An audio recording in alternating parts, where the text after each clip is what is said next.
So that means research in this domain has to be sophisticated and indirect. Some things are learned, but not a lot. Nevertheless, I think it is possible to say something about the essential function of language, the core property of it. But the way to do that, the only way I know, since comparative evidence is out and the neurophysiological evidence is limited, there's some, I'll mention some, but there is a way to do it, and that's to look into the way in which into language design. What kind of a system is it when you investigate its character? And another way of approaching it is to consider questions of communicative efficiency. What would be a system that is efficient for communication? Compare it with design of language, and in particular compare it with questions of computational efficiency.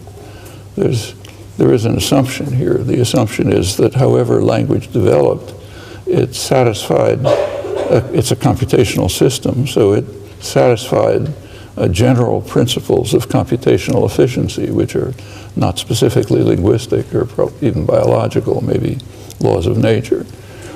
So granting that assumption, for which there's a good deal of evidence, not only in this but in other domains, we can ask about computational efficiency and communicative efficiency and ask how they interrelate.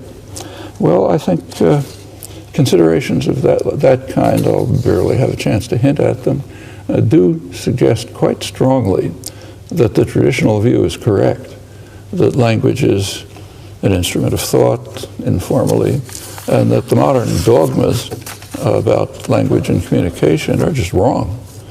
Communication is a use of language, of course, but there's plenty of other uses as well.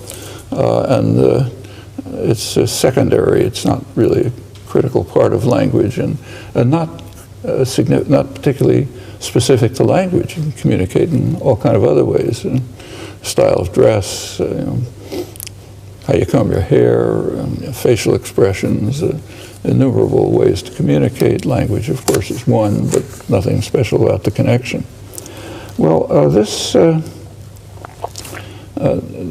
these questions began to take a clear form approximately 60 years ago, when there were the first serious efforts to try to actually construct generative procedures, computational procedures that would meet the minimum condition required, namely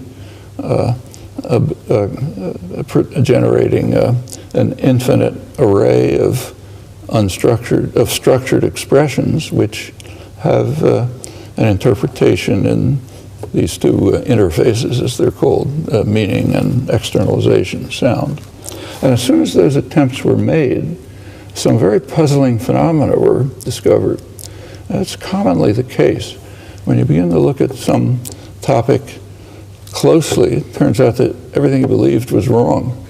Actually, that's the classic moment of the origins of modern science.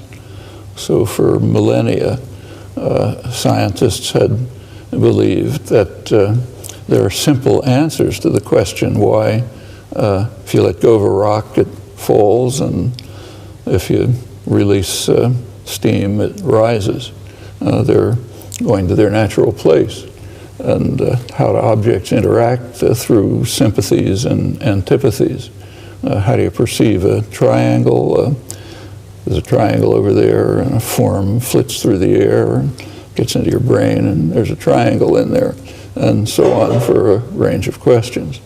These were the conclusions of the best scientists, literally, for millennia. When Galileo and others began to agree to be puzzled about these phenomena, instead of just accepting them, it immediately turned out that all your intuitions are totally wrong. You know the rest of the story. That's how science starts. That's how discovery starts, and intelligent inquiry starts in any domain. It's been very hard for this to penetrate to the soft sciences and the humanities. It just isn't grasped right to the present day. even in fields close to the sciences, like in this domain, computational cognitive science, totally misunderstood. But the ability to be puzzled is a pretty important one to try to cultivate. It's the core property, the thing that things should learn from infancy up through graduate school and beyond. One puzzle about language that came to light about 60 years ago and is still very much debated and bears on the question I was raising, it has to do with a very simple but rather curious fact. So take, say, the sentence, instinctively eagles that fly swim, and ask yourself what instinctively goes with. Well, it goes with swim, not with fly. Or similarly, suppose you raise a question and you ask, can eagles that fly swim? Well, the can goes with swim, not with fly, which is a curious fact because a computational procedure is involved which is quite complex. There is a minimal distance relation that is true of the actual linkage, but it's minimal structural distance. It's distance, it's the closest, the two things that are closest to each other when you look into the structures. And that's a complex computational problem. On the other hand, if it worked the other way, through proximity instead of structural distance, it would be a trivial computational problem. You just check the closest verb to instinctively or to can, and that's the one it's associated with. Now, that's elementary computational problem. But language doesn't use the simple computation. It uses a complex one, which ought to be puzzling, and is puzzling, I think.